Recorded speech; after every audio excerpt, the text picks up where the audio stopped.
Hello दोस्तों, नमस्कार। मैं Bipin sir, Bipin my channel पे आपका स्वागत करता हूं।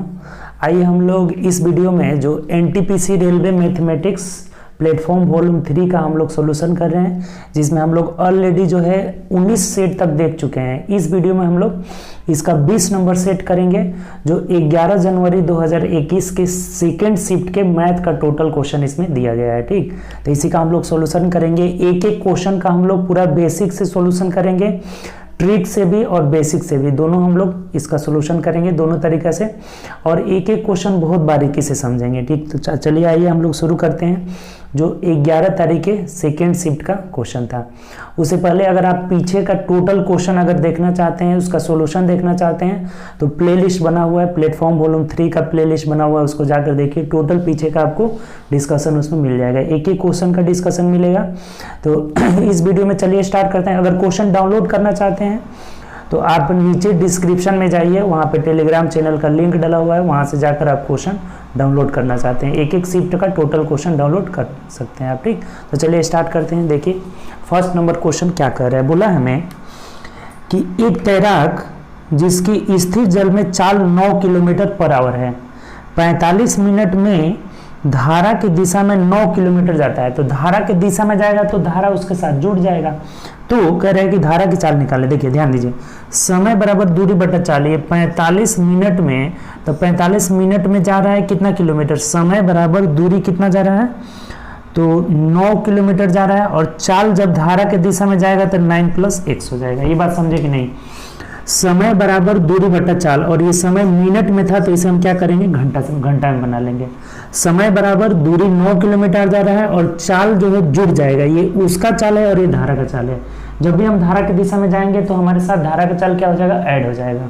अब देख लीजिए, सिंपल हो गया। 15 × 3 = 45, 15 × 4 = 60 हो जाएगा। 3 से कटा लीजिए, 3 × 3 = 9, 3 गुना कर लीजिए, यानी 12 यहाँ हो जाएगा हम लोग का। 9 + x = 12 हो जाएगा। तो x बराबर 3 किलोमीटर पर आवर जो हो जाएगा, ये धारा की चाल हो जाएगा। धारा की चाल कितना हो जाएगा, 3 किलोमीटर पर आवर, जो कि ऑप्शन से देख लीजिए, ऑप्शन नंबर सी में दिया हुआ है। उम्मीद करते हैं समझ गए होंगे, एकदम बहुत आसान तरीका से। समय बराबर दूरी बटा चाल, दूरी 9 किलोमीटर जा रहा है, और जब धारा की दिशा में जाएंगे तो धारा ऐड हो जाएगा। यहाँ से धारा कितना निकल गया, 3 kilometre per hour, option number C हो जाएगा। चलिए आगे बढ़ते हैं नेक्स्ट क्वेश्चन।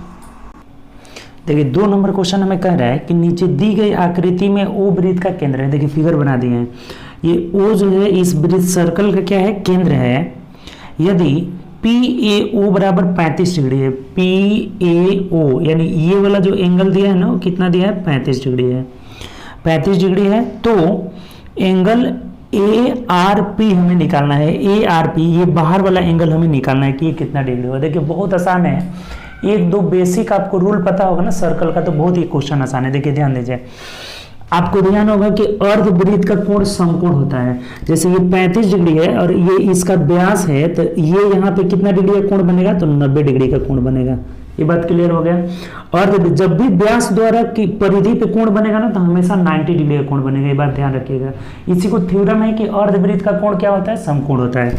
और ये 90 डिग्री हो गया, ये 35 डिग्री हो गया, तो ये एंगल कितना होगा बताइए। त्रिभुज के तीनों कोणों का योग 180 होता है, तो 90 35 125 हो गया, अर्थात ये कितना हो जाएगा आपका 55 डिग्री हो जाएगा। ये कितना हो जाएगा, 90 35 कितना हो गया आपका 125 डिग्री, तो ये हो जाएगा हम लोग का 55 डिग्री हो जाएगा। कितना हो जाएगा, ये 55 डिग्री हो जाएगा।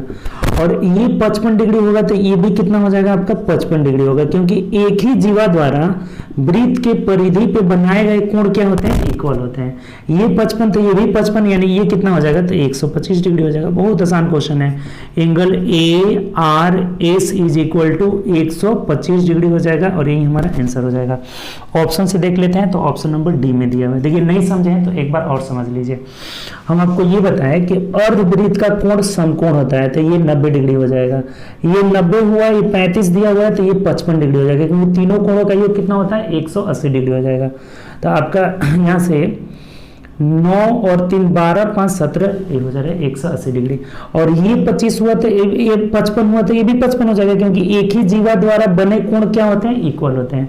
और जैसे ही ये 55 हुआ तो ये कितना हो जाएगा आपका, तो 125 डिग्री, क्योंकि इन दोनों का भी योग कितना होता है 180 डिग्री। 180 में से 55 घटा लेंगे तो कितना हो जाएगा 125 डिग्री। ऑप्शन नंबर हम लोग का हो जाएगा आपका डी नंबर। बात क्लियर हुआ? चलिए आगे बढ़ते हैं नेक्स्ट क्वेश्चन। देखिए 3 नंबर क्वेश्चन कह रहा है कि एक हॉल की लंबाई इसकी चौड़ाई से 7 सेंटीमीटर ज़्यादा है। लंबाई चौड़ाई, तो चौड़ाई 1 से तो x + 7 है, ये बात बोला हुआ है। उसके बाद कह रहा है कि यदि इनकी परिमाप 62 है तो हॉल की लंबाई निकाले। देखिए बहुत आसान है, परिमाप बराबर होता है 2 × L + B बराबर कितना दिया हुआ है आपका, तो 62 दिया हुआ है। तो 2 × इन दोनों को जोड़ दीजिए तो 2x + 7 हो जाएगा बराबर कितना हो गया 62। ये कटाएंगे 2 से तो 31 मार्क्स में कट जाएगा, यानी 2x = ये इधर जाकर घट जाएगा। तो 11 में से 7 गया 4 और ये कितना हो जाएगा 2, 24 हो जाएगा। तो x बराबर कितना हो जाएगा 12। तो हमें क्या पूछा हुआ है देख लीजिए, कह रहा है कि हॉल की लंबाई निकाले। लंबाई यानी कि x + 7, तो 12 7 19 सेंटीमीटर हो जाएगा और यही हमारा आंसर हो जाएगा। अगर चौड़ाई पूछा रहता तो 12 हो जाता है। तो देख लीजिए ऑप्शन से किस ऑप्शन में दिया है, ऑप्शन नंबर हम लोग का बी में दिया है, तो बी आपका राइट आंसर हो जाएगा। आसान क्वेश्चन था ये, बहुत आसान था। x + 7 परिमाप 2 × L + B रख के निकालिए। x 12 आ रहा है तो लंबाई कितना हो जाएगा आपका 12 7 19 सेंटीमीटर। ऑप्शन नंबर बी हो जाएगा। ठीक, चलिए आगे बढ़ते हैं नेक्स्ट क्वेश्चन। देखिए 4 नंबर क्वेश्चन है, इसको सॉल्व करना है। आसान है, बहुत आसान है। देखिए क्या करना है हमको, उसे हल करना है। सबसे पहले भाग देंगे, 5 आ जाएगा, फिर गुणा करेंगे 5 चौके 20 यानी कि 6 + 20 - 9, तो ये कितना हो जाएगा आपका यहाँ से, तो 20 में से 9 गया 11 6 17 हो जाएगा इस क्वेश्चन का आंसर। ऑप्शन से मिला लीजिए तो ऑप्शन नंबर ए हो जाएगा। ये बहुत आसान क्वेश्चन है। चलिए नेक्स्ट क्वेश्चन आगे बढ़ते हैं हम लोग। देखिए अगला क्वेश्चन है हम लोग का कि 35 स्कूली छात्रों के समूह का माध्य दिया है 16। देखिए टोटल 35 छात्र हैं और इनका माध्य दिया हुआ है कितना, माध्य दिया हुआ है 16। ठीक, अब कह रहा है कि यदि एक 52 वर्षीय शिक्षक समूह में आ जाते हैं, इसमें कितने 52 वर्ष के एक शिक्षक को शामिल कर लिया जाता है, 52 वर्ष के शिक्षक को शामिल कर लिया जाता है, तो छात्रों और शिक्षक की आयु का माध्य क्या होगा। देखिए एक आसान तरीका आपको बता रहे हैं। जब ये 52 वर्ष के आएंगे यानी कि कितने अधिक लेकर आ रहे हैं, तो घटा दीजिए। 12 में से 6 गया 6 और यहाँ 5 में से 1 गया आपका 12, यहाँ 4 में से 1 गया 3, 36 अधिक लेकर आ रहे हैं। तो ये 16 में जो है 36 बढ़ जाएगा। जब अधिक लेकर आएंगे तो बढ़ेगा, कम लेकर आएंगे घटे जाएगा।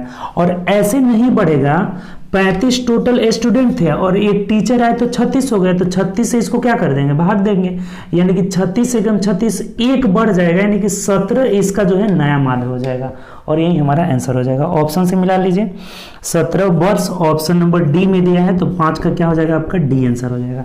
उम्मीद करते हैं समझ गए होंगे, नहीं समझे तो एक बार और समझिए। ऐसे क्वेश्चन गुणा करने की जरूरत नहीं। देखिए पहले माध्य हमारा 16 था, 52 के टीचर आ रहे हैं तो यानी कितना अधिक लेकर आ रहे हैं, 36 अधिक लेकर आ रहे हैं, तो इस 16 में 36 बढ़ जाएगा और इसको भी माध्य बना लेंगे। तो माध्य कैसे बनाएंगे, पहले 35 छात्र थे, एक टीचर हो गए, तो 36 से भाग दे दिए, यानी कि कितना एक एक बढ़ जाएगा, अर्थात 17 वर्ष हो जाएगा। ऑप्शन नंबर डी हो जाएगा, नया माध्य 17 हो जाएगा। चलिए आगे बढ़ते हैं नेक्स्ट क्वेश्चन। देखिए अगला क्वेश्चन समझिए, कह रहे कि दो संख्याओं का एलसीएम उनके एचसीएफ का 24 गुना है। देखिए ये एलसीएम हो गया और ये एचसीएफ हो गया। ठीक, ये अगर x है तो ये कितना है आपका 24x है, इसका 24 गुना है, हमें क्वेश्चन में बोला हुआ है। अब पढ़िए आगे, उसके महत्तम और लघुत्तम का योग, इन दोनों का योग की बात कर रहा है, तो योग का मतलब 25x हो गया।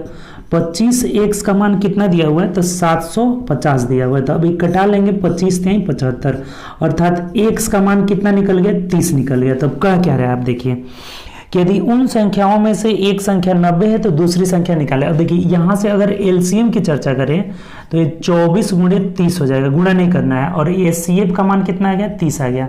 तब एक और आप फॉर्मूला पढ़े हैं कि एलसीएम × एचसीएफ बराबर होता है पहली संख्या और गुणे दूसरी संख्या होता है। ये बात भी आपको पता है। तब देखिए सिंपल हो गया, एलसीएम कितना आया है आपका, तो 24 × 30 और गुणे एचसीएफ 30 आया है, पहली संख्या 90 है और दूसरी संख्या पता नहीं है, इसको x मान लेंगे। अब खत्म हो गया।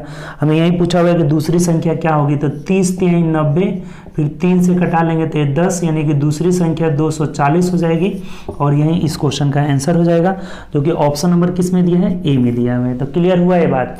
नहीं क्लियर है तो देखिए एक बार और समझिए, ऐसा क्वेश्चन बहुत पूछा जाता है। ये बोला है कि एलसीएम एचसीएफ का 24 गुना है, तो ये x माने तो ये 24x हुआ। दोनों का योग दिया हुआ था हमें 750, 25x इज इक्वल टू 750, तो x बराबर 30 निकल गया, अर्थात ये हो जाएगा 24 गुणे 30 और ये 30 हो जाएगा।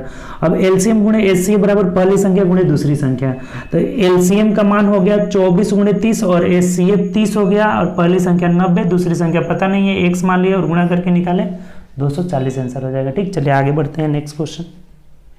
देखिए 11 नंबर को 7 नंबर क्वेश्चन कह रहा है कि 100 और 1000 के बीच, 100 और 1000 के बीच आने वाली ऐसी कितनी संख्या है जो 11 से पूर्णतः विभाजित है। देखिए जब भी ऐसा क्वेश्चन पूछे ना तो लास्ट वाला को 11 से भाग दे दीजिए। 1000 को क्या करेंगे, 11 से भाग देंगे, 11 9 99, एक बच गया, फिर जीरो उतर रहा है, यानी अब कोई संख्या नहीं है तो एक यहाँ क्या लगा देंगे, जीरो लगा देंगे। यानी कि 1000 को 11 से भाग दिए तो 90, अर्थात 1 से लेकर 1000 तक 90 संख्या है जो आपका 11 से कट जाएगी। लेकिन हमें बोला है 100 से, तो फिर 100 को 11 से भाग दे देंगे, तो 11 9 कितना हो गया, 99, 1 से सारा, इससे हमें कोई मतलब नहीं है। अर्थात ये 90 को संख्या है 1 से लेकर 100 तक और 1 से लेकर 1000 तक 99 को, तो इन दोनों को घटा देंगे, वही हमारी संख्या हो जाएगी। यानी कितनी संख्या आ जाएगी, दोनों के भागफल को घटा देंगे, तो 81 को ऐसी संख्या होगी 100 से लेकर 1000 तक जो कि 11 से पूर्णतः विभाजित होगी। तो देख लीजिए ऑप्शन से, ऑप्शन नंबर बी में दिया हुआ है। देखिए एक बार और समझ लीजिए, जब भी ऐसा क्वेश्चन पूछे कि यहां से लेकर यहां तक कितनी ऐसी संख्या जो इससे कट जाएगी, तो हम क्या करेंगे कि सबसे पहले अंतिम संख्या को 11 से भाग दिए तो 90 को संख्या आ गया, फिर 100 से निकालना है तो 100 को 11 से भाग दिए 9 को, और दोनों के भागफल को क्या करेंगे, घटा देंगे। शेष से यहाँ कोई मतलब हमें नहीं है। ठीक, चलिए आगे बढ़ते हैं नेक्स्ट क्वेश्चन।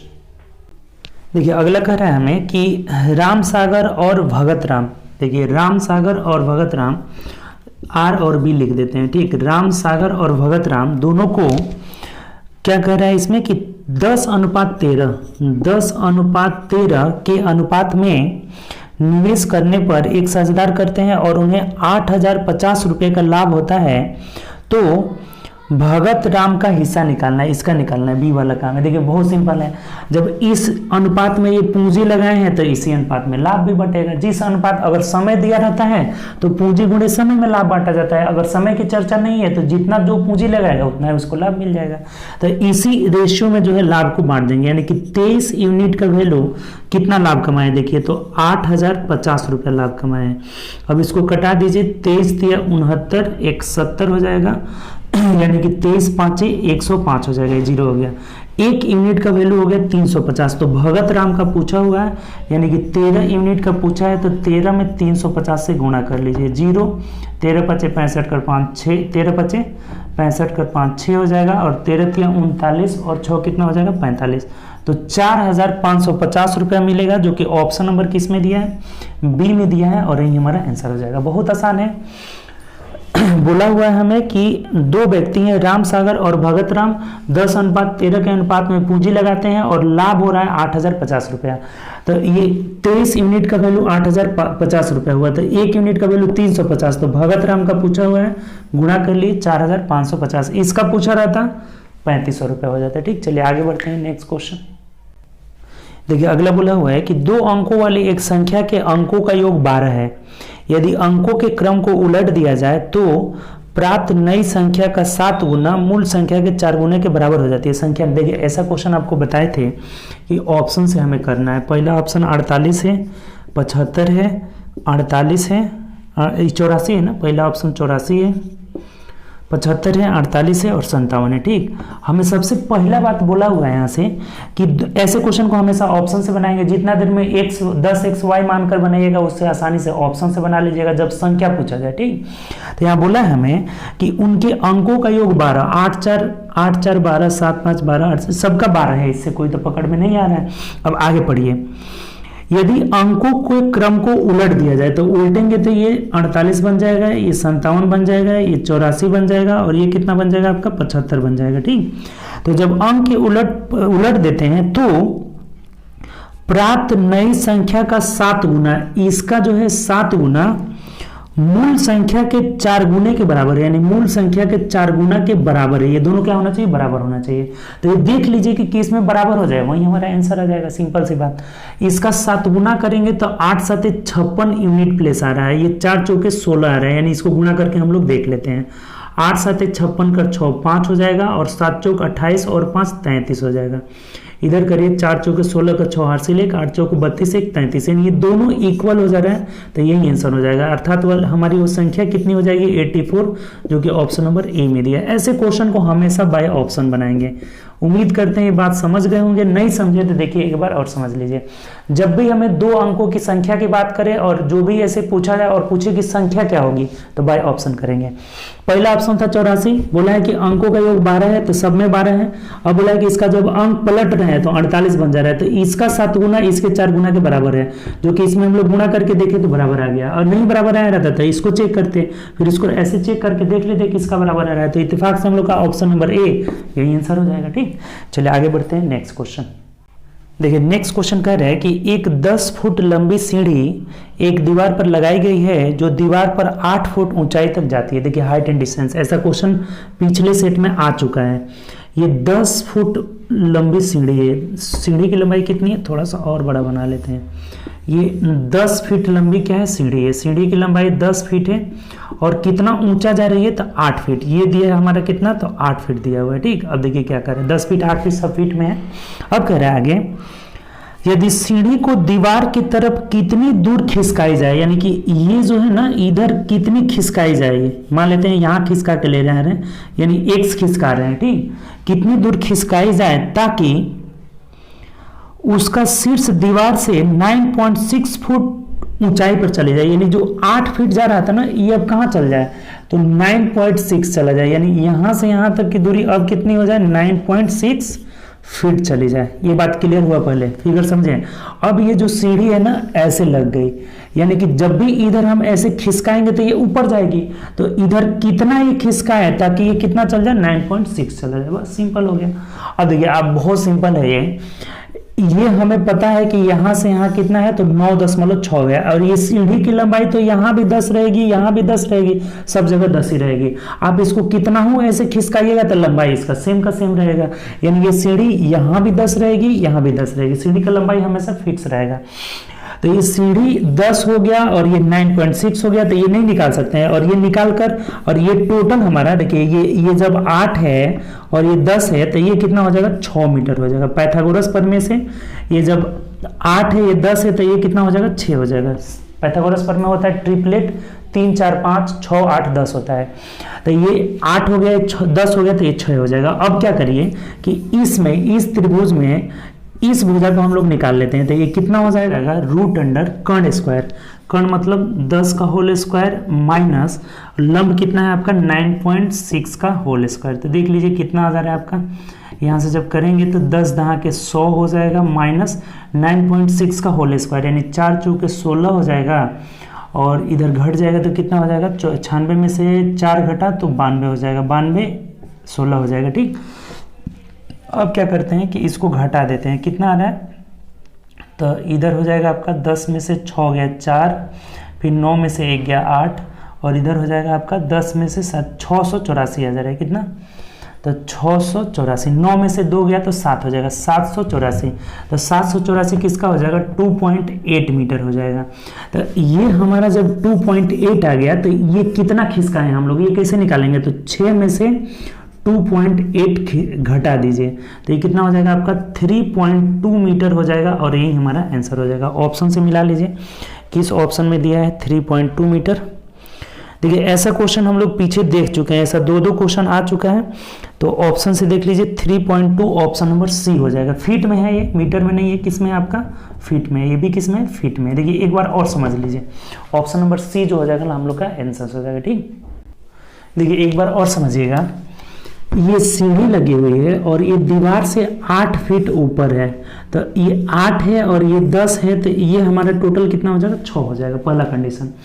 अब इसको इधर हम लोग खिसका रहे हैं, तो कितना खिसकाए हैं, तो हम मान लीजिए x खिसकाए हैं। तो अब जो है ये दीवार सीढ़ी जो है 10 फीट की है, जो कहाँ चली जा रही है, तो 9.6, तो ये 9.6 हो गया, ये 10 हो गया, तो ये हम लोग निकाले पाइथागोरस से, √10 स्क्वायर माइनस 9.6 का होल स्क्वायर, तो 7.84, इसका मतलब 2.8 फीट आ जा रहा है। तो ये 2.8 फीट ये निकला है, तो हम इधर कितना खिसकाया, तो 6 में से 2.8 फीट घटा लिए हैं, तो 3.2 फीट आ रहा है, जो कि ऑप्शन नंबर सी है। ऐसा क्वेश्चन पीछे 1-2 सेट में पूछा हुआ था। तो चलिए आगे बढ़ते हैं नेक्स्ट क्वेश्चन। देखिए अगला क्वेश्चन है कि एक विद्यार्थी ने 30% अंक प्राप्त कर रहा है, 30% अंक प्राप्त कर रहा है और वह 25 अंकों से फेल हो जाता है। 25 अंक से फेल यानी -25 ला रहा है, कम ला रहा है, ठीक। और एक अन्य छात्र 38% अंक प्राप्त कर रहा है और जो कि 38% अंक प्राप्त कर रहा है और उत्तीर्ण अंक से 15 अंक अधिक लाता है, ये 15 अंक अधिक लाता है। तो देखिए बहुत सिंपल है, इधर ये 8% डिफरेंसेस है और इधर दोनों के अंकों में जैसे कि 25 अंक कम लाता है, 15 अंक ज्यादा लाता है, तो दोनों का अंक क्या हो जाएगा, जुड़ जाएगा।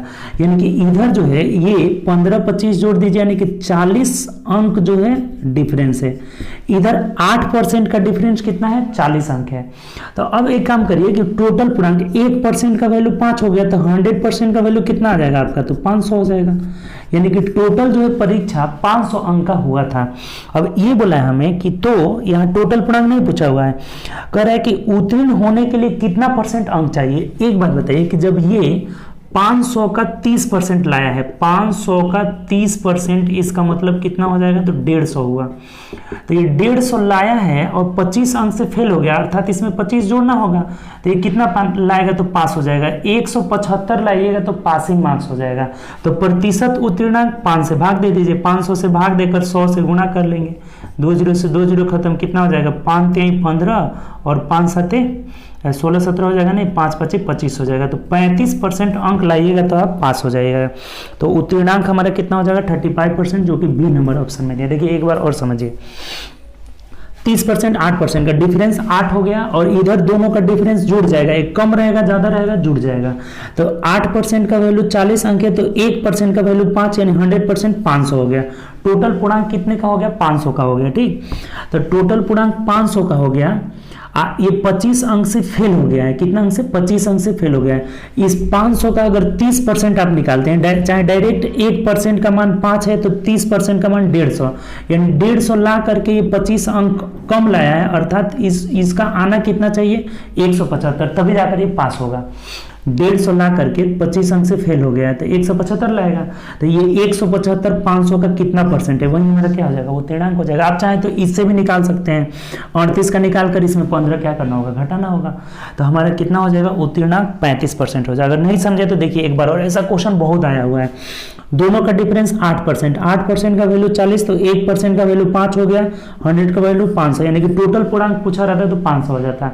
लेकिन ये पूछा है उत्तीर्णांक, तो ये 30% अंक ला रहा है तो 150 ला रहा है, 25 अंक से फेल हो जा रहा है तो जोड़ना पड़ेगा, अर्थात 175 अंक लाइएगा तब पास होइएगा। तो प्रतिशत उत्तीर्णांक क्या करते हैं, 500 से भाग देकर 100 से गुणा कर देंगे, तो प्रतिशत उत्तीर्णांक निकल जाएगा। तो चलिए आगे बढ़ते हैं नेक्स्ट क्वेश्चन। देखिए अगला क्वेश्चन कह रहा है कि 16 पुरुष एक कार्य को 12 दिन में कर सकते हैं, 12 महिला 32 दिन में। देखिए सबसे पहले यहाँ से इफिशियंसी निकाल लीजिए। 16 मैन कितने दिनों में, तो 12 दिनों में कर सकते हैं, और 12 वुमेन महिलाएं कितने दिन में कर सकती है, तो 32 दिन में कर सकती है। तो 16 से एक हटा दीजिए, 16 दूना 32, 12 12 खत्म, यानी मैन बट्टा वुमेन 2:1 हो गया। दोनों की क्षमता का रेशियो निकल गया, ठीक। अब आगे बढ़िए क्या कह रहा है कि यदि 16 पुरुष और 16 महिलाओं ने एक साथ मिलकर 4 दिनों तक कार्य किया, देखिए 16 मैन प्लस 16 वुमेन मिल करके कितना दिन काम किए, तो 4 दिनों तक काम किए हैं, ठीक। उसके बाद महिलाओं ने कार्य छोड़ दिया, ये महिला छोड़ दी हैं और 16 अतिरिक्त पुरुष कार्य में शामिल हो जाते हैं। उसका है कि उसके बाद महिलाओं ने कार्य बंद कर दिया और 16 अतिरिक्त पुरुष, इसका मतलब 16 मैन थे और कितने 16 मैन हो गए, और 16 मैन हो गए तो कितने हो जाएंगे, 32 मैन आ जाएंगे इसमें। टोटल 16 मैन पहले से काम कर रहे थे, ये महिलाएं छोड़ दी है और इसके जगह 16 आदमी और आ गए हैं, तो 16 कितने हो जाएंगे 32 मैन। तो अब कह रहा है कि 16 अतिरिक्त पुरुष कार्य में शामिल हो जाते हैं। इस स्थिति में कार्य पुरुषों को शेष कार्य को पूरा करने में कितने समय लगेगा, यानी कि ये जो 32 आदमी है ये शेष कार्य पूरा करने में कितना समय लगाएंगे। तो इधर ये लोग काम कर लिए थे और ये इधर जो शेष काम बचा है इसको कितना दिन में करेंगे, और टोटल काम के लिए आप इसमें से किसी एक को ले लीजिए। तो यहाँ देखिए 16 मैन 12 दिन में करते हैं, तो टोटल काम कितना हो जाएगा 16 मैन गुणे 12 दिन में। अब आराम से यहाँ से मैन की जगह 2, वुमेन की जगह 1 रख देंगे, आराम से सॉल्व हो गया। देखिए एक बार और समझिए, यहाँ की बात कुछ है ही नहीं। 16 आदमी 12 दिन में, 12 आदमी 16 दिन में, ये रेशियो समझ गए कि मैन का 2 है, वुमेन का कितना है 1 है। तो अब हमें बोला हुआ है कि 16 आदमी 16 औरत ने मिलकर कार्य शुरू किया, 4 दिनों तक किया, उसके बाद मैन वुमेन छोड़ दिया और 16 आदमी और आ गए, यानी कि 32 मैन हो गए। ये कितना दिन में करेंगे शेष काम को, और टोटल काम के लिए या तो आप इसको ले लीजिए चाहे इसको ले लीजिए, किसी को भी। अब 2 रख दीजिए यहाँ पे, देखिए 16 दूना 32, 16 एकम 16 या 48 हो जाएगा। तो 48 गुणे 4 प्लस 32 गुना कितना हो जाएगा 64x इज इक्वल टू, अब यहाँ देखिए यहाँ 2 रखिएगा तो 16 दूना 32 में 12 से गुणा कर लीजिए, 32 गुणे 12, तो 12 दूना 24 कर 4 हासिल 2, 12 3 36 37 38 हो जाएगा। अब इधर जाकर घट जाएगा उधर, यानी 64x इज इक्वल टू 8 चौको 32 कर 2 हासिल 3 हो जाएगा। और ये कितना हो गया आपका 4 चौको 16 3 19, 192 घटा दीजिए, 4 में से 2 गया 2, 18 में से 9 गया 9 और यहाँ 1 हो जाएगा। अब कटा दीजिए, देखिए 4 3 12 36 18 19, 3 मत में कट जा रहा है, यानी x का मान कितना आ गया 3 आ जाएगा, अर्थात ये शेष काम को 3 दिनों में करेंगे। ऑप्शन से मिला लीजिए किस ऑप्शन में दिया है, ऑप्शन नंबर ए में दिया है। उम्मीद करते हैं इस बात को समझ गए होंगे। आसान क्वेश्चन था, सिर्फ रेशियो निकालने में जितना वक्त लगे। उसके बाद 16 आदमी 16 दिन में मिलकर 4 दिनों तक काम करते हैं, 16 आदमी 16 औरत मिलकर, उसके बाद से औरत छोड़ देती है, 16 आदमी आ जाते हैं, तो 32 मैन कितना दिन में करेंगे, टोटल वर्क के लिए किसी एक को ले लेंगे। मैन की जगह 2, वुमेन की जगह 2, 1 रख के इसको सॉल्व कर लेंगे आसानी से। ठीक, चलिए आगे बढ़ते हैं नेक्स्ट क्वेश्चन। देखिए 13 नंबर क्वेश्चन कह रहा है कि मुकुंद ने 10% वार्षिक साधारण ब्याज की दर से, देखिए एसआई का रेट है आपका 10% है, उसके बाद टाइम कितना दिया हुआ है, तो 1.1/2 यानी 3/2 कर लेते हैं, 3/2 वर्ष। ठीक, ये एसआई की बात किया हुआ है। ठीक, अब कह रहा है कि दर से कुछ राशि उधार ली, स्नेहा ने समान अवधि के लिए चक्रवृद्धि ब्याज पर समान दर समान समय के लिए उधार ली। इसका मतलब सेम कंडीशन ये भी है, लेकिन ये सीआई का रेट है, और छमाही की बात किया तो छमाही में दर आधा हो जाता है, यानी रेट हमारा 5% हो जाएगा और समय दोगुना हो जाता है, तो इसको दोगुना करिएगा तो टाइम 3 साल हो जाएगा, टाइम बराबर 3 वर्ष हो जाएगा। ठीक, तब ये बोल रहा है हमें कि तो स्नेहा ने ब्याज के रूप में मुकुंद से 61 रुपये अधिक का भुगतान किया, तो उन प्रत्येक ने कितनी राशि उधार ली थी, यानी मूलधन हमें निकालना है। देखिए ध्यान दीजिए, अच्छा क्वेश्चन है, ऐसा क्वेश्चन पीछे भी आ चुका है। ये एसआई के रेट से ले रहा है, तो एसआई बराबर आर गुणे टी होता है, यानी कि 10 गुणे 3/2 कर लेंगे, तो 2 5 10 यानी 5 15%। मुकुंद जो है 15% ब्याज देगा, और 5% के रेट से 3 साल का आपको चक्रवृद्धि ब्याज निकालना बताए थे, क्या होता है 15.7625% हो जाता है। अगर नहीं पता है तो हम बता भी देंगे कैसे आता है। अब यहाँ जो है मुकुंद से ये कितना अधिक राशि दे रही है, तो इसके हिसाब से 0.7625% दे रही है, और इसका वैल्यू दिया है कितना 61 रुपया दिया हुआ है, और मूलधन पूछ रहा है, तो मूलधन मतलब 100% का मान यहाँ से पूछा हुआ है, बहुत सिंपल। अब कटा दीजिए, देखिए 61/0.7625 गुणे 100 हो जाएगा। अब ये प्रतिशत में था, हटाए तो 100 हो गया, अभी पॉइंट हटाइएगा तो 4 गो 0 क्या हो जाएगा और आ जाएगा। ठीक, 4 गो 0 अब कटा देना है। देखिए इसको कटा दीजिए, 25 3 75 हुआ, 1 बचा, फिर 0 उठ जाएगा, 25 5 125 हो जाएगा, ये 25 चौके 100 हो जाएगा, यानी कि 4000 आ गया। ठीक, अब इसको कटाएंगे तो 61 से देखिए 5 मर्थ में कट जा रहा है, और 5 से कटाएंगे तो 8 5 40, यानी 8000 रुपये जो है दोनों लोग उधार लिए थे। मूलधन हमारा कितना आ जाएगा 8000 रुपया। देखिए एक बात और समझिए, आरटी होता है, साधारण ब्याज में दोनों को गुणा कर देते हैं तो कितना आया 15%। ये मुकुंद 15% ब्याज देगा। और इस सीआई 5% के रेट से 3 साल का जो सीआई का प्रतिशत होता है 15.7625, इसको एकदम रट जाइए, याद कर लीजिए कैसे होता है, अभी बता भी देते हैं। तो इन दोनों का अंतर कितना हुआ, 0.7625 का वैल्यू 61 है, तो 100% मूलधन पूछ रहा है, आराम से निकाल लीजिए। ये देखिए कैसे निकालते हैं हम लोग, तो पहला साल का 5% होगा और दूसरा साल का 5%, फिर इस 5 का 5% ब्याज लगेगा, यानी कि 5 × 5 = 25, 100 से भाग देंगे, यहाँ आ जाएगा। यानी 2 साल का हो गया कितना, 10.25 हो गया। लेकिन यहाँ में 3 साल का निकालना है, तो फिर तीसरा साल में 5 लगेगा और फिर इसका 5% ब्याज और बढ़ जाएगा। तो 5% का मतलब 5 × 5 = 25 कर 5 2, 5 दूना 10, 2 12 कर 2 हासिल 1, और 10 × 5 = 50, 1 51 हो जाएगा। सब 100 से भाग देंगे, पॉइंट यहाँ आ जाएगा। अब तीनों को जोड़ लीजिए, तो 10 × 5 = 15.7625% आ जाएगा, और यही हमारा 3 साल का ब्याज निकल जाएगा। तो ये सब याद रख लेना है। डायरेक्ट 5% वाला तो बहुत बार पूछा है, तो याद रख लीजिएगा। जैसे 10% का होता है 33.1 होता है 3 साल का, 46.41 2 साल का होता है। तो ये सब याद कर लेना है, नहीं याद करेगा तो ऐसे निकालना पड़ेगा हर बार आपको, ठीक। तो 3 साल का 5% के रेट से 15.7625, दोनों का अंतर 0.7625 का 61 हुआ, तो 100% का मान 8000 हो जा रहा है, ठीक। चलिए आगे बढ़ते हैं। ऐसा क्वेश्चन पीछे आ चुका है।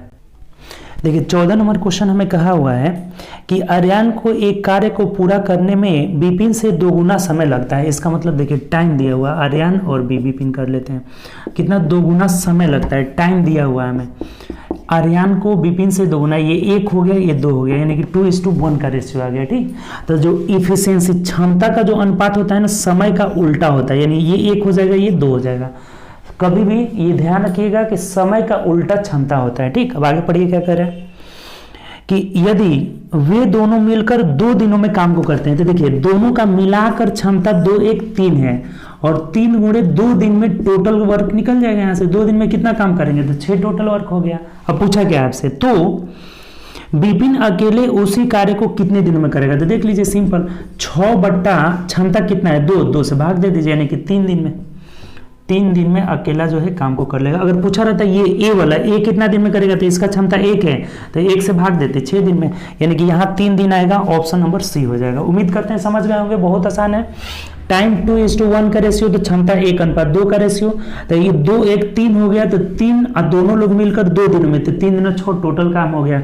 अब बी कितने दिनों में करेगा, तो 2 से भाग दे देंगे। ए कितने दिनों में करेगा, तो 1 से भाग दे देंगे, यानी बी का पूछा हुआ था तो कितना 3 दिनों में, ठीक। चलिए आगे बढ़ते हैं, नेक्स्ट क्वेश्चन।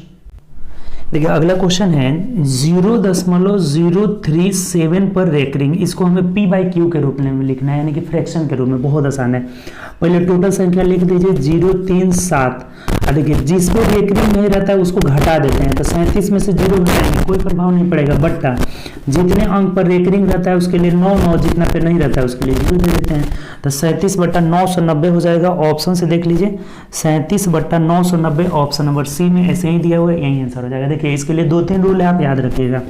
0.p पर रेकरिंग, यानी कि p/9, जितने अंक पर रेकरिंग रहता है उतना ही नीचे 9 हो जाता है। 0.pq पर रेकरिंग, यानी कि pq/99 हो जाएगा, pq/99 हो जाएगा। और 0.pqr, मान लीजिए एक p पर छोड़ दिया, तो सबसे पहले टोटल लिख देंगे, यानी कि pqr लिख देंगे। p पर नहीं है तो इसे p घटा लेंगे, और बट्टा 2 ऊपर है तो 99, और जिस पे नहीं है उसके लिए 0 हो जाएगा। बस यही 3-4 रूल है, इसको ध्यान में रखना है। सारा जो है इसका जितना भी इस टाइप का क्वेश्चन है सब बन जाएगा इसमें, ठीक। चलिए आगे बढ़ते हैं, नेक्स्ट क्वेश्चन, आंसर हम लोग का सी हो जाएगा। देखिए नेक्स्ट क्वेश्चन कह रहा है हमें कि यदि 5 क्रमागत संख्याओं का योग 90 है, तो योग 90 है तो माध्य निकाले। देखिए बहुत सिंपल है, माध्य बराबर जितना योग रहता है उसमें संख्या से भाग दे देते हैं, यानी कितना हो जाएगा 18 हो जाएगा, और यही हमारी आंसर हो जाएगा। बोलेगा कि मध्य संख्या निकाले, जो माध्य होता है ना वही मध्य संख्या, जैसे 1 2 3 4 5, इसका माध्य आया 18 ना, तो ये जो बीच वाली संख्या होगी यही हमारी 18 हो जाएगी, सिंपल। अगर मध्य संख्या भी बोल रहा है तो इसको अगर संख्या 5 को संख्या से भाग दे देंगे ना, तो डायरेक्ट बीच वाली संख्या हमारी निकल जाएगी, ठीक। अगर विषम में रहेगा तो, और सम में रहेगा तो इन दोनों के बीच में, जैसे ये ऐसे रहता तो इन दोनों के बीच वाली संख्या निकलती है हमारा, ठीक। तो ऐसा बहुत आसान है आपका। देखिए एक बार और समझ लीजिए, यदि 5 क्रमागत संख्याओं का योग 90 है तो माध्य संख्या निकालें तो 5 से भाग दे देंगे 18, यही हमारी मध्य संख्या निकल जाएगी, ठीक, जो कि ऑप्शन नंबर सी में दिया है। चलिए आगे बढ़ते हैं नेक्स्ट क्वेश्चन। देखिए अगला क्वेश्चन कह रहा है हमें कि अनीता और विनीता 1950 रुपए की राशि को आपस में 6:7, अनीता और विनीता 7 6 13, 13 का वैल्यू कितना दिया हुआ है 1950 रुपए, कटा दीजिए 13 कम 13, 13 पचे 65, यानी कि 650 हो गया, ठीक, 13 पचे 65, 1 मिनट रुक जाइए, 13 कम 13 हो गया और 13 पचे 65, 150 रुपया हो गया। तो 15 6 का 90, इसका 900 निकल जाएगा, इसका 15 7 105 यानी 1050 निकल जाएगा। बोला क्या है आपसे, तो कह रहा है कि प्रत्येक के हिस्से में 100 की राशि जोड़ दी जाए तब उनके हिस्सों का अनुपात, नया अनुपात क्या होगा। तो बहुत सिंपल, इसमें और इसमें दोनों में 100 अगर जोड़ देते हैं तो ये हो जा रहा है 1000 और ये हो जा रहा है आपका कि 1150। तो दोनों का रेशियो ये 0 0 कटा दीजिए, 100 अनुपात 150, इसको कटा दिया हुआ है तो 5 से कटाएंगे, 5 विशेष 100 और ये कितना हो जाएगा 23 हो जाएगा, यानी कि 20 अनुपात 23 हो जाएगा। ऑप्शन से मिला लेते हैं, ऑप्शन नंबर बी हो जाएगा। देखिए कितना सिंपल है, आसान सा है।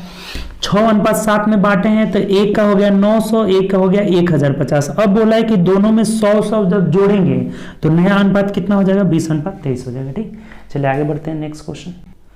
देखिए 18 कर रहा है हमें कि 2340 रुपए में बेचने पर 10% की हानि होती है, यानी कि 90% का मान हमें दिया हुआ है 2340 रुपए, ठीक।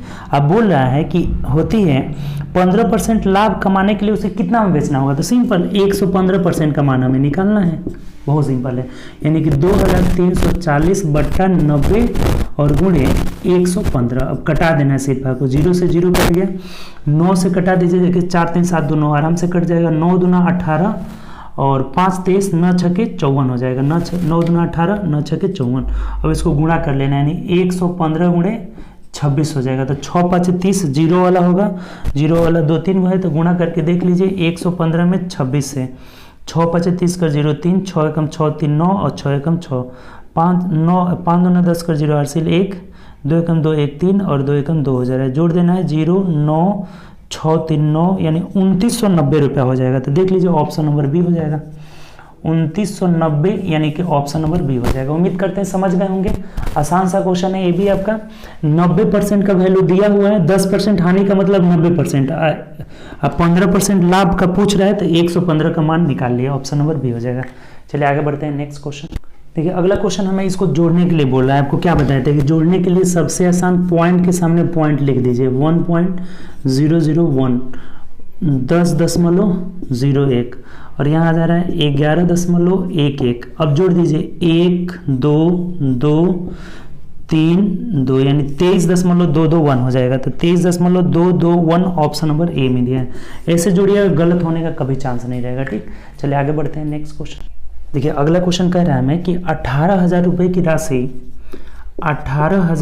राशि 10% वार्षिक दर से 2700 रुपये साधारण ब्याज का भुगतान किया जाता है, तो वह अवधि ज्ञात करें जिस दौरान समय निकालना है। देखिए आप पढ़े होंगे कि SI बराबर क्या होता है PRT बट्टा 100, बहुत सिंपल है, इसी पे रख लेंगे। साधारण ब्याज 2700 है और मूलधन कितना है 18,000 है, तो मूलधन गुणे दर दिया हुआ है 10%, समय नहीं पता है और बट्टा 100 कर लीजिए। 2 0 से 2 0 खत्म कर लीजिए, ये 2 0 से ये 2 0 खत्म कर लेंगे। 9 दूना 18 29 27 यानी टी बराबर हो जाएगा 3/2, 3/2 1.5 साल हो जाएगा। ऑप्शन से देख लीजिए, ऑप्शन नंबर बी में दिया है। ये कितना आसान है इसमें, PRT SI बराबर PRT बट्टा 100 3/2 आ जा रहा है, ठीक। चलिए आगे बढ़ते हैं। चलिए 21 नंबर क्वेश्चन देखिए, कह रहा है कि धातु के एक खोखले गोले की आंतरिक और बाह्य त्रिज्याएं क्रमशः 3 सेंटीमीटर, जैसे धातु का एक खोखला गोला है, इसका आंतरिक त्रिज्या 3 सेंटीमीटर है और बाह्य त्रिज्या कितना है 5 सेंटीमीटर है, ठीक। इसे पिघलाकर 7 सेंटीमीटर त्रिज्या वाले ठोस बेलन के रूप में ढाला जाता है, तो बेलन की ऊंचाई क्या होगी। इसे पिघलाकर एक ठोस बेलन के रूप में ढाला जाता है, बेलन के रूप में, जिसकी त्रिज्या कितनी है, बेलन की त्रिज्या दिया हुआ है 7 सेंटीमीटर, तो इसका ऊंचाई हमें पूछ रहा है। देखिए बहुत सिंपल है, जब भी हम दो फिगर को पिघलाएंगे ना तो दोनों का वॉल्यूम क्या होता है ना, इक्वल होता है। तो इस दोनों का वॉल्यूम इक्वल कर दीजिए। ये खोखला गोला है तो 4/3 पाई r³ माइनस r³, बड़ा r³ माइनस छोटा r³ हो जाएगा, बराबर इसका आयतन होता है पाई r² हो जाता है। ये बात आपको पता होगा कि खोखला गोला का 4/3 पाई बड़ा r³ माइनस छोटा r³, तो ये खोखला गोला का आयतन निकल जाएगा। अब यहाँ से पाई से पाई कट जाएगा, ठीक। अब देखिए यहाँ से 4/3 इंटू r³ यानी कि 5 का क्यूब 125 और 3 का क्यूब 27, तो 125 में से आप 27 घटाइएगा तो कितना हो जाएगा आपका, तो 125 में से हमें क्या घटाना है 27, तो 98 हो जाएगा, ठीक। 98 बराबर r² यानी कि 7 सते 49 गुणे h हो जाएगा। अब सिंपल हो गया, 49 दूना क्या होगा 98, यानी कि h का मान यहाँ से कितना निकल जा रहा है, तो 4 गुना 8/3 सेंटीमीटर हो जाएगा और यही हमारा आंसर हो जाएगा। देखिए बहुत आसानी से निकल गया, 8/3 ऑप्शन नंबर देख लीजिए बी में दिया हुआ है। उम्मीद करते हैं इस बात को समझ गए होंगे। जब भी दो फिगर को हम लोग मेल्टिंग करेंगे, पिघलाएंगे, तो दोनों का वॉल्यूम क्या होगा, इक्वल होगा। इसका वॉल्यूम हो गया 4/3 पाई r³ माइनस r³, खोखला होलो स्फीयर का, और बेलन का होता है पाई r²h, दोनों को बराबर कर लिए। h का वैल्यू, इसका h हमें पता था, निकालना था, तो h का वैल्यू 8/3 हो जा रहा है, ठीक। चलिए आगे बढ़ते हैं नेक्स्ट क्वेश्चन। देखिए नेक्स्ट क्वेश्चन है हम लोग का, कह रहा है कि 1 - 1/2 इंटू 1 - 1/3 डैश, इसको हमें क्या करना है, सॉल्व करना है। बहुत आसान है, देखिए इसको जोड़ लीजिए, 2 एकम 2 यानी कि 1 में से 1/2 गया तो 1/2 गुणे 3 में से 1 गया 2/3 हो जाएगा, गुणे डैश डैश 8/9 हो जाएगा। ये कितना हो जाएगा आपका 9/10 हो जाएगा। तो देखिए ऐसा जब भी क्वेश्चन आता है ना, तो ये एक पैटर्न बना लेता है, या तो ऐसे कटेगा या फिर ऐसे कटेगा, ये एक पैटर्न बना लेता है। तो ये देखिए 2 से 2 कट जा रहा है, 3 से 3, ऐसे अगला वाला लिखेंगे तो ऐसे ये कट जाएगा, यानी कि बचेगा क्या हम लोग का 1/10, और यही हमारा आंसर हो जाएगा। ऑप्शन से देख लीजिए, ऑप्शन नंबर बी में दिया। ये बहुत आसान क्वेश्चन है। ऐसा जब भी क्वेश्चन आएगा तो ये एक पैटर्न में या तो इस तरह से कटेगा या फिर ऐसे कटेगा, तो ये इस प्रकार से सब कट जा रहा है, तो हमारा कितना हो जाएगा आपका 1/10, ऑप्शन नंबर बी हो जाएगा। चलिए आगे बढ़ते हैं नेक्स्ट क्वेश्चन। देखिए इसका वैल्यू पूछ रहा है कि क्या होगा, हमें वैल्यू निकालना है। देखिए बहुत सिंपल है, इस 16 का वर्गमूल 4 हो गया, इसका कितना हो गया 3 हो गया, तो 4 3 इसको मिटाकर दोनों को हम लोग 7 लिख देते हैं। 42 7 49, 49 का मान कितना हो जाएगा 7 हो जाएगा, यानी 7 5 35 इसमें जोड़ लेंगे तो ये कितना आ रहा है, देखिए 5 4 9 आ रहा है, और 3 3 6 1 169 का वर्गमूल कितना हो जाता है 13, तो 13 इसमें जोड़ लीजिए, 3 1 4 और 5 1 6, 64 का वर्गमूल कितना हो जाएगा 8, और यही हमारा आंसर हो जाएगा। बहुत सिंपल है, इधर से करते आएंगे, जोड़ते गुणा रहेगा, गुणा करेंगे, जोड़ते आएंगे, घटाते आएंगे, 64 लास्ट में है, 64 का वर्गमूल 8 हो जाएगा। चलिए आगे बढ़ते हैं नेक्स्ट क्वेश्चन। देखिए ये फिर क्वेश्चन आ गया, ऐसा सॉल्व करना है हमें। ऐसा क्वेश्चन बहुत पूछा गया है, ठीक। देखिए बहुत सिंपल है, सबसे पहले आप तो ये तो हो जाएगा 5 में से 3 गया 2, यानी कि 7 दूना 14, यहाँ तक हमारा कितना हो जाएगा 14 हो जाएगा। अब इसमें देखिए सबसे पहले ये ब्रैकेट तोड़ेंगे, तो यानी कि 6 दूना 12, 2 आ गया। अब 2 में इसको क्या करिए गुणा करिए, तो ये कितना हो जाएगा आपका, ये पूरा हो जाएगा 6 चौके 24 दूना 48 हो गया, ये 7 7 49 हो गया, तो 49 में से 48 गया 1, यानी 5 + 1 + 14 हो जाएगा। तो 14 5 19 1 20, इस क्वेश्चन का क्या हो जाएगा आंसर हो जाएगा। बहुत आसान क्वेश्चन है, ऑप्शन से देख लीजिए किसमें 20 दिया है, ऑप्शन नंबर बी में दिया है, ठीक। चलिए आगे बढ़ते हैं नेक्स्ट क्वेश्चन।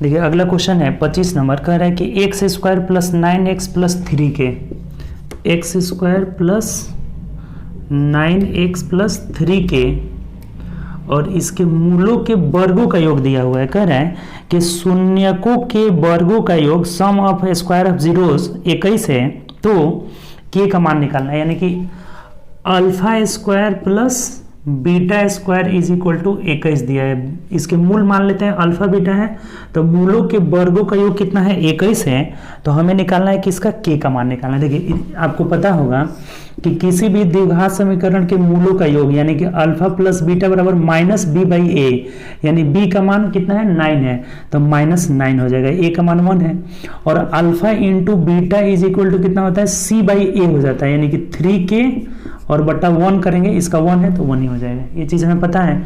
और यहाँ α² + β² दिया हुआ है, तो ये इसको हम क्या करेंगे दोनों ओर वर्ग कर लेंगे, स्क्वायरिंग बोथ साइड कर लेंगे तो ये मिल जाएगा आपका, यानी कितना हो जाएगा, तो α² + β² + 2 alpha beta is equal to 9 9 81 हो जाएगा।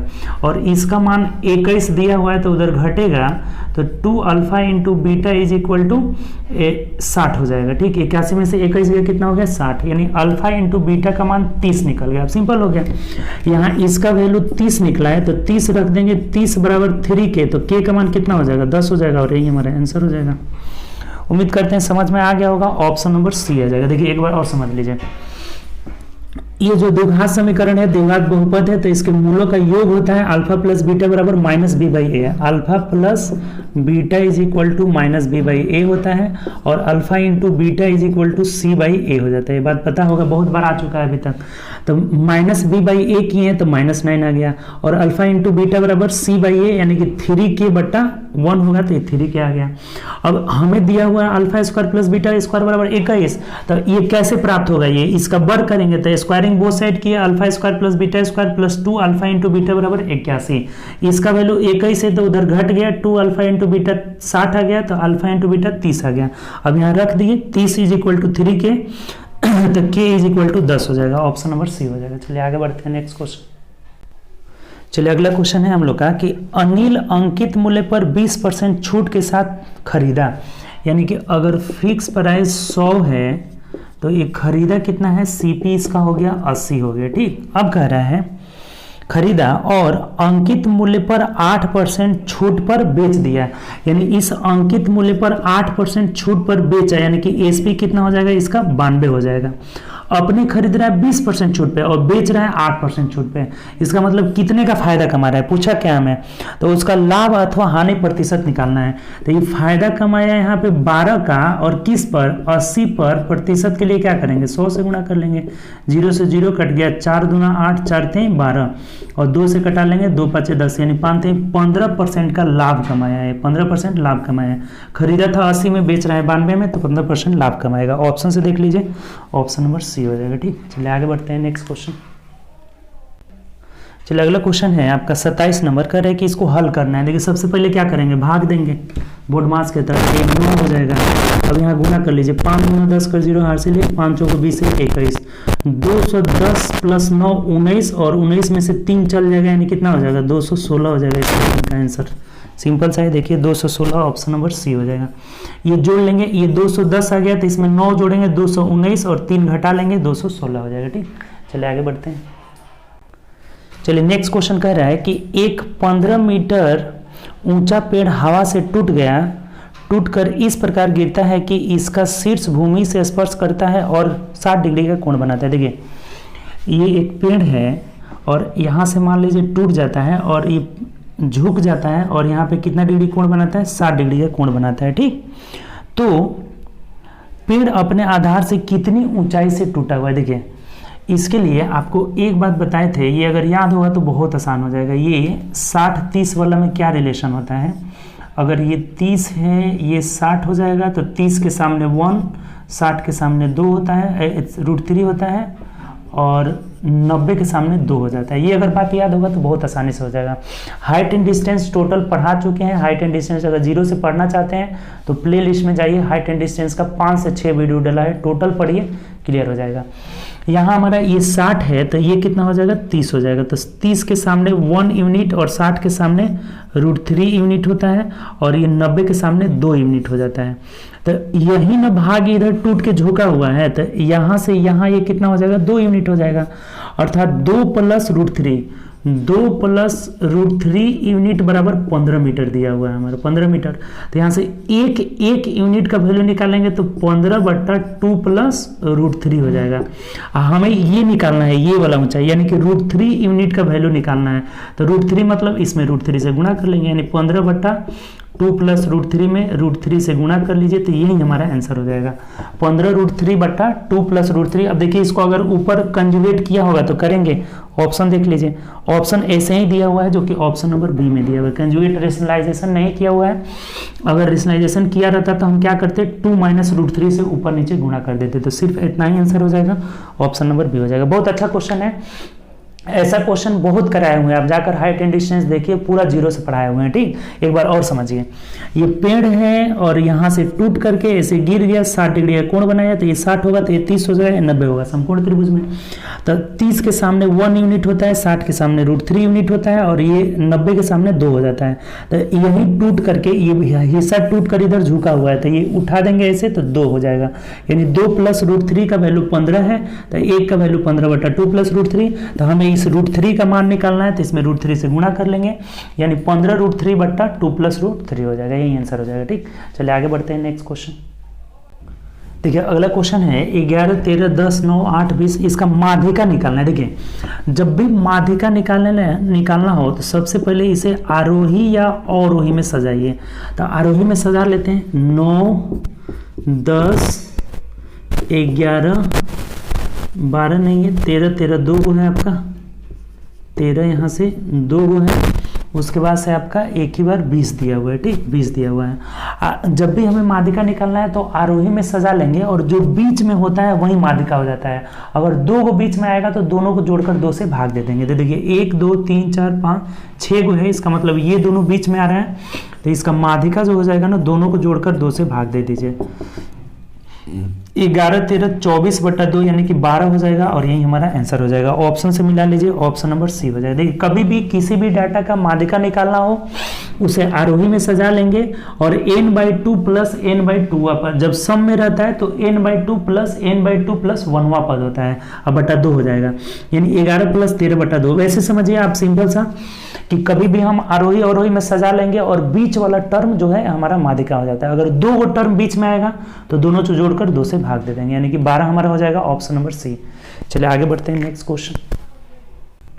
देखिए अगला बोला हुआ है कि 14, 21 तथा 28 का एलसीएम निकालना है।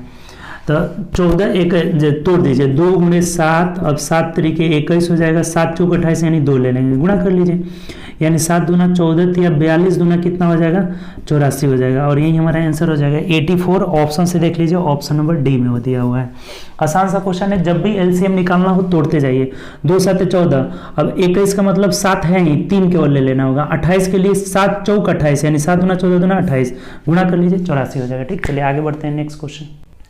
देखिए अगला क्वेश्चन दिया हुआ है कि sin θ -√3 cos θ = 0 दिया हुआ है। ठीक, तो कह रहा है हमें, और थीटा बोला है न्यून कोण है, तो sin² θ -cos² θ का हमें वैल्यू निकालना है। देखिए बहुत सिंपल है, अगर इसको उधर लेके चले जाते हैं, यानी कि sin θ = √3 cos θ हो जाएगा। अब cos θ से इधर भाग दे देंगे तो sin θ बटा cos θ यानी कि tan θ हो जाएगा, और tan θ का मान √3 आ गया हमारा। तो tan θ बराबर √3 कितनी डिग्री पे होता है, तो 60 डिग्री पे होता है, तो यहाँ 60 रख दीजिए। sin 60 का मान होता है √3/2 का होल स्क्वायर माइनस cos 60 का मान 1/2 का होल स्क्वायर। अब सिर्फ कर लीजिए यहाँ पे 3/4 माइनस 1/4 यानी कि 2/4 का मतलब 1/2 आंसर हो जाएगा। बहुत आसान क्वेश्चन है। देखिए एक बार और समझ लीजिए, ये हम क्या किए कि sin θ बराबर √3 cos θ, cos से भाग दिए तो sin θ बटा cos θ, tan θ का मान √3 कितना डिग्री हो गया, 60 डिग्री। तब यहाँ 60 रखेंगे, sin 60 का मान √3/2, cos 60 का मान 1/2 रख करके जोड़ लिए, कितना जा रहा है 1/2 जा रहा है। ऑप्शन नंबर किस में दिया है, बी में दिया हुआ है। ठीक, चलिए आगे बढ़ते हैं नेक्स्ट क्वेश्चन। चलिए आगे बढ़ते हैं, जो क्वेश्चन हम लोग का 32, 33, 34, 35 टोटल इस ग्राफ पे दिया हुआ है। ठीक, तो इसको समझिए थोड़ा सा ग्राफ को। क्या कह रहा है तालिका हमें कि निम्न तालिका 5 वर्षों की अवधि हेतु किसी उद्योग के लिए क्षेत्र में CFC उत्सर्जन दर्शा रहा है। जैसे कि ये वर्ष 2015 में क्षेत्र दिया हुआ है, सीमेंट से इतना उत्सर्जन हुआ है, उर्वरक से इतना, ऐसे सबका दिया हुआ है डाटा। ठीक, तब क्वेश्चन क्या कर रहा है, डायरेक्ट क्वेश्चन पढ़िए। कह रहा है कि किस क्षेत्र में 15 से 19 तक CFC उत्सर्जन में अधिकतम प्रतिशत वृद्धि हुआ है। 15 से 19 वाला में देखना है कि किस क्षेत्र में प्रतिशत अधिक वृद्धि हुआ है। तो देखिए ये सीमेंट में 200 था, यहाँ 450 हो गया, यानी कि 250 बढ़ा है। यहाँ देखते हैं कि 500 से 800 हो गया, यानी कि 300 बढ़ा है। 80 से 120 हो गया, यानी 80 से 200 बढ़ा, यानी कि 120 बढ़ा है। 100 से 180 हो गया, यानी 80 बढ़ा है। तो देखिए प्रतिशत वृद्धि निकालना है, वृद्धि सबसे ज्यादा नहीं, प्रतिशत वृद्धि। तो प्रतिशत वृद्धि में ना ये 80 से 120 हुआ, यही सबसे ज्यादा हो जाएगा। कैसे? तो देख लीजिए, ये 200 से बढ़ा है कितना आपका 250, यानी कि ऊपर 250 लिखेंगे, नीचे 200 लिखेंगे, ठीक। ये हम लोग का बढ़ा कितना, तो 300 बढ़ा 500 में, यानी कि 300 बटा 500 हो जाएगा, ठीक। जितना बढ़ेगा उसको ऊपर लिखेंगे। ये 120 बढ़ा है किस में, 80 में।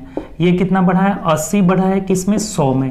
अब इसमें देख लीजिए कौन सबसे बड़ा है, तो ये 0 से 0 कट गया, 2 चौके 8, 2 पचे 10 हो जाएगा। ये देख लेते हैं, 0 से 0 हो जाएगा, 4 दूना 8 और 4 कहीं कितना होगा, 12 हो जाएगा। ये 0 0 खत्म हो गया, ये तो 3/5 बहुत छोटा है। ये 0 0 खत्म हो गया, 5 पचे 25 और 5 चौके 20। अब देखिए ये 1.5 हो जा रहा है, 1.5 हो जा रहा है, ये सबसे बड़ा है। ये तो 1 से कम ही आ रहा है, ये भी 1 से कम आ रहा है, इन दोनों को हटा दीजिए। इसमें कंफ्यूजन है, तो ये देखिए 1 5 में भाग दीजिएगा तो 1.25 आ रहा है, ठीक। और ये 1.5 आ जा रहा है, तो सबसे ज्यादा वृद्धि किस में हो रही है, फोम वाला में हो रही है। फोम में प्रतिशत सबसे ज्यादा बढ़ रहा है। ऐसे पूछा रहता है कि सबसे ज्यादा वृद्धि किस में हुई है, तो उर्वरक में हुई है, 500 से 800 हो गया है। लेकिन परसेंटेज वृद्धि सबसे ज्यादा किस में हुई है, फोम में हुई है। तो ऑप्शन से देख लीजिए फोम किस में दिया है, तो ऑप्शन नंबर डी में दिया है, तो इस क्वेश्चन का हमारा डी आंसर हो जाएगा।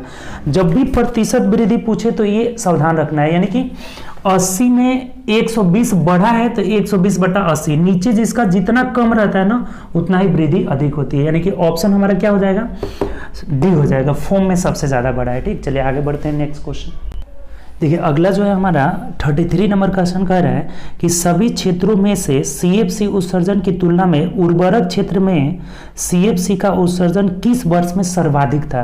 तो बहुत आसान है जी, उर्वरक में देखिए 500 600 सबसे सर्वाधिक किस में है, तो 2019 में है। तो 2019 में उर्वरक क्षेत्र में सबसे अधिक था, तो ऑप्शन से देख लीजिए, ऑप्शन नंबर डी में दिया है, तो डी आपका आंसर हो जाएगा। ये आसान सा क्वेश्चन था। चलिए आगे बढ़ते हैं, नेक्स्ट क्वेश्चन देखिए। 34 कह रहा है कि कीटनाशक क्षेत्र में 15 से 19 में, कीटनाशक में अभी निकाले थे कि 15 से 19 में कितनी % की वृद्धि हुई है, तो 100 से 80 बढ़ा हुआ है। 80 बढ़ा हुआ है किससे, 100 से, प्रतिशत के लिए 100 से गुणा कर लेंगे, यानी कि 80% का वृद्धि हुआ है। ऑप्शन से देख लिए 80%, ऑप्शन नंबर डी में दिया हुआ है। देखिए बहुत आसान है, कीटनाशक 100 से बढ़ा हुआ है, 180 हुआ है, तो कितने % की वृद्धि, 80 बढ़ रहा है 100 पर, प्रतिशत के लिए 100, यानी 80% वृद्धि, ऑप्शन नंबर डी हो जाएगा। चलिए आगे बढ़ते हैं, नेक्स्ट क्वेश्चन देखिए। अगला बोला हुआ है 35 नंबर कि 2017 में सभी क्षेत्र से होने वाले सीएफसी उत्सर्जन की तुलना में सीमेंट क्षेत्र में होने वाले सीएफसी उत्सर्जन के योगदान में लगभग कितने % है। तो 2017 में सीमेंट से बोला है ना, कि सीमेंट क्षेत्र में 2017 में सीमेंट क्षेत्र में कितना उत्सर्जन हुआ है, तो 320 हुआ है, 320 हुआ है। और सभी से कितना % है, तो सबको जोड़ दीजिए, तो जोड़िए कितना आ जाएगा आपका, 0 0 0 ही हो जा रहा है लास्ट में। ये 2 5 2 7 2 9 पर 0 हासिल 1 9 ही हो जाएगा। और उसके बाद से 6 3 9 1 10 1 11 हो जाएगा। प्रतिशत के लिए क्या करेंगे, 100 से गुणा कर लेंगे। यही बोला हुआ है हमें कि 2017 में सभी क्षेत्रों में होने वाले सीएफसी उत्सर्जन की तुलना में सीमेंट के होने वाले सीएफसी उत्सर्जन का योगदान लगभग कितना % है। अब देखिए 0 से 0 कट गया, अब कटेगा नहीं ना, तो क्या करेंगे, 3 2 0 0 में भाग दे देंगे 119 से, तो 2 मत में जाएगा नहीं, और 11 गुना 22 2 मत में चला जाएगा, 19 गुना 38 और ये 2 हो जाएगा, ठीक। तो अब देखिए 10 में से 8 गया 2 हो जाएगा, यहाँ कितना बचा है, 11 में से 3 गया 8, ये कट जा रहा है, फिर यहाँ 0 बैठा दीजिए, 11 8 88 ज़्यादा हो जाएगा, 7 मत में चला जाएगा, 9 7 63 77 और देखिए 7 मत में चला जा रहा है, 27% लगभग हो जाएगा, जो कि ऑप्शन नंबर बी में दिया है। लगभग में पूछा हुआ है तो बी ऑप्शन हो जाएगा 27%। देखिए एक बार और समझ लीजिए आप, बोला हुआ है कि 2017 में सभी क्षेत्रों में होने वाले कुल सीएफसी उत्सर्जन की तुलना में सीमेंट का कितना % है। तो 2017 में सीमेंट है 320 और सबको जोड़ लिए कितना है आपका 1190, जोड़ लीजिए एक बार, 0 0 0 हो जाएगा, 5 2 7 2 9 और 6 3 9 1 10 1 11, कितना % है, तो 100 से गुणा कर लिए, यानी लगभग 27% आ जा रहा है, ऑप्शन नंबर बी हो जाएगा, ठीक। चलिए ये सेट थोड़ा सा आपका इजी था, इसमें कहा जा सकता है कि थोड़ा सा इजी था। अच्छा क्वेश्चन दिया हुआ था इसमें, ठीक, लेकिन 2-4 क्वेश्चन छोड़ दिया जाए तो नॉर्मल था, ठीक। तो चलिए बस इतना ही आज के लिए, हम लोग अगले सेट में मिलेंगे अगले सेट के डिस्कशन के साथ, ठीक। उम्मीद करते हैं कि आपको वीडियो अच्छा लगा होगा, तो दोस्तों में ज़्यादा से ज़्यादा शेयर करिए। अगर चैनल पे न्यू है तो चैनल सब्सक्राइब करिए और लाइक करिए, कमेंट्स करिए, जो भी आपको दिक्कत हो रहा है कमेंट्स के थ्रू पूछ सकते हैं, ठीक। तो ओके बाय, टेक केयर, और ज़्यादा से ज़्यादा मेहनत करिए। जितना मेहनत करिएगा उतना ही आप में इंप्रूवमेंट होगी, तो इसलिए मेहनत बहुत से बहुत करने की ज़रूरत है आपको, ठीक। तो ओके, टेक केयर।